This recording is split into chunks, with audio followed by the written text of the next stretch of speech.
পছন্দ না, কারণ আমার ভালো না। দেখেন বরিশালের ওদের বিহেভিয়ার ভালো, ওরা বন্ধুত্ব সুলভ আচরণ করে, এটা আমি দেখেছি। কিন্তু আমার এক্সপেরিয়েন্স থেকে বলতে চাই বা আমার যে অভিজ্ঞতা ছিল সেই থেকে আমার মনে হয়েছে যে বিয়ে করার জন্য বরিশালের ছেলেরা আমার কাছে পারফেক্ট মনে হয়।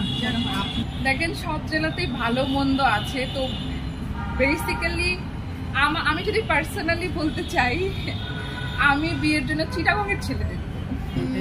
চিটাগং যেহেতু আমাদের একটা বাণিজ্যিক রাজধানী ছিল, আমরা জানি, প্লাস এটা ঐতিহাসিক দিক থেকেও এখানে অনেক পর্যটক কেন্দ্র আছে, এবং আমার কাছে মনে হয়েছে যে চিটাগংয়ের ছেলেরা স্মার্ট হয়, সুন্দর হয়, এবং সব দিক থেকে আমার কাছে ওদেরকে পারফেক্ট লাগে। এছাড়া অন্যান্য জেলাও আছে, কিন্তু বেসিক্যালি চিটাগং আমার পছন্দ। আমার পার্সোনাল ওপিনিয়ন, আমার আসলে মানে টাকা পয়সা কেমন থাকে?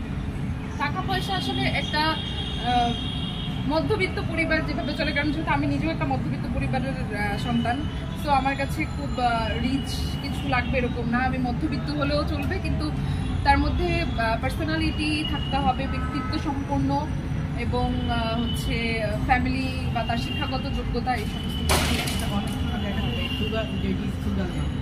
এরকম কেন বলা হয়?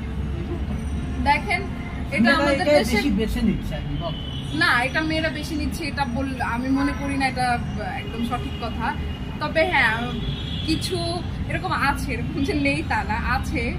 তো আসলে এটা হয় যে অনেকে এর কাছে টাকার প্রায়োরিটিটা উপরে থাকে।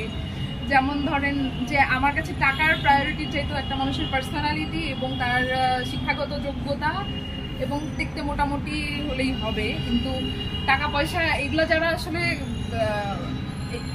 তাদের ক্ষেত্রেই আসলে সুগার ড্যাডি প্রশ্নটা আসে, সবার ক্ষেত্রে না।